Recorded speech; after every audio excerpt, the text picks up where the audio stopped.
Hi everyone, this is Sneha. Hope you guys are doing well. So in today's video, I'm going to be talking about some more manifestation tips. Now, before I continue on, I do want to say that in the last couple of weeks, since I've been reviewing and watching stuff online, people are saying stop manifesting. Now, manifestation is another way of how we work towards our goals and our dreams. So we can't stop that. We're constantly manifesting. And part of it is our thoughts. The thoughts that we put out there, whether they're negative thoughts or positive thoughts, they manifest into reality. But on that note, I do want to talk about ways to help in achieving your goals. Also keeping in mind that we should try to be, very mindful and think in terms of what we want and not being selfish, but what we want as general for the world to manifest, okay? Because I know a lot of people like to manifest things in a selfish point of view, but I'm trying to help and say, okay, manifest your goals, but make sure your goals are not like out of ego and pride, which is some of the things that many people like to do. And when I say ego and pride, meaning like I want to have, this car so somebody can say, you're rich, or somebody wants this house so somebody can say, hey, you have this nice house. That's like not because you want it. Like, let me just put an example. Like, I want to buy a house because it makes me happy, not because I want somebody to just say, hey, nice house. So not from like, I want somebody to look up to me. I want to do that because I want somebody else to say, hey, I can do what I want because, hey, look at that. They achieved their goals. So basically a leadership type of a manifestation. So a couple tips on manifesting. If you have a goal on that, then you should do shadow work. Now, shadow work is where you embrace the darkness within you to be the light. This is very sensitive because most people don't like to embrace the darkness within them. See, we live in a world right now, and we're going through amazing times where we're going through this transformation, where lots of people are going through this transformation, where people are aware of the darkness, not only within them and the outside world, and just escaping it and just like, okay, yeah, so it is what it is. It's not my problem. I don't need to deal with it.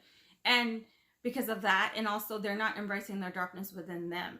And, they don't want to acknowledge that maybe they've made a mistake, maybe, they hurt somebody or, etc. Because they just don't want to deal with it. And so when you do that, the universe has a funny way to keep these scenarios coming in your life over and over again.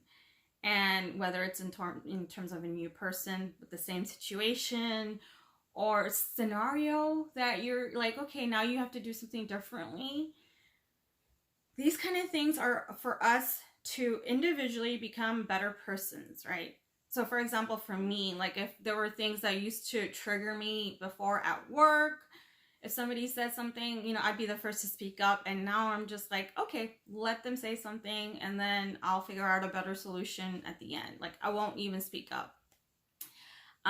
So I understand that, yes, it used to make me angry. It used to say I'd have to give my 2 cents. But now I'm like, oh, right, I can find another solution. So the minute you change your response, the minute you basically shift your reality and you get closer to achieving your goals.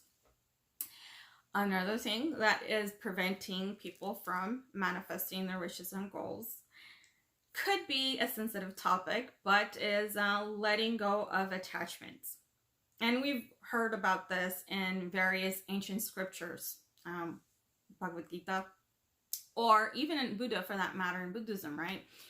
Non-attachment is key. And so if you have clutter in your house, if you have,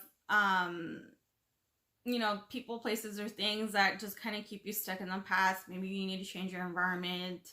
You need to let go of that for you to come in. Prime example, we do this all the time with our clothes, right? I mean, you don't have enough space in your closet to buy extra clothes, so what do? You get rid of your old clothes and you put your new clothes there. Now, some people decide, and I had this conversation recently, hoard it, right? You keep it there forever. Who knows? Maybe you may need it later.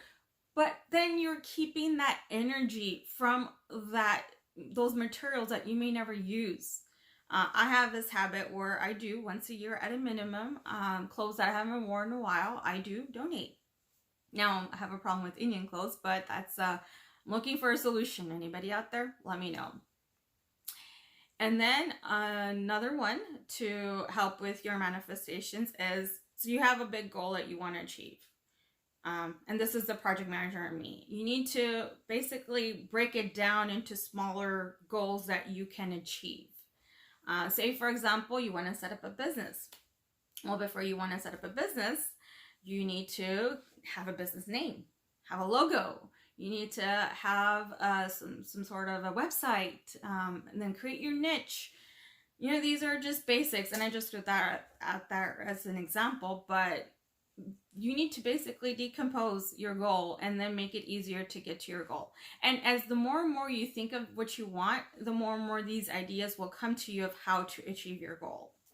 I'll give you, for example, for me, you know, I have not yet created this life coaching, actually real, like, official business, but I have like a sort of a little game plan for me for setting it up.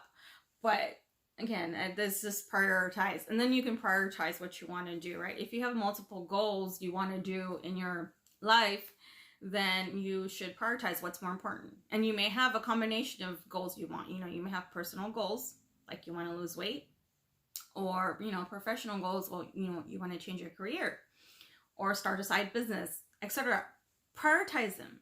And also keep in mind, you know, your goals, they don't necessarily need to be in specific for personal or professional. They could be like spiritual related goals of you want to be a better person, which goes to personal development, right? Get clarity on your goals and be flexible on that. So, I mean, that's the third one. So the three, and the summary is shadow work, non-attachment, and decompose, break down your goals into smaller ones that you can achieve. On that note, if you liked my video, please like it. If you have any comments, please do so. And if you haven't subscribed to my channel as well, please subscribe for notifications for new videos that I upload. I will plan to upload them regularly going forward. Thank you. Have a great one. Bye.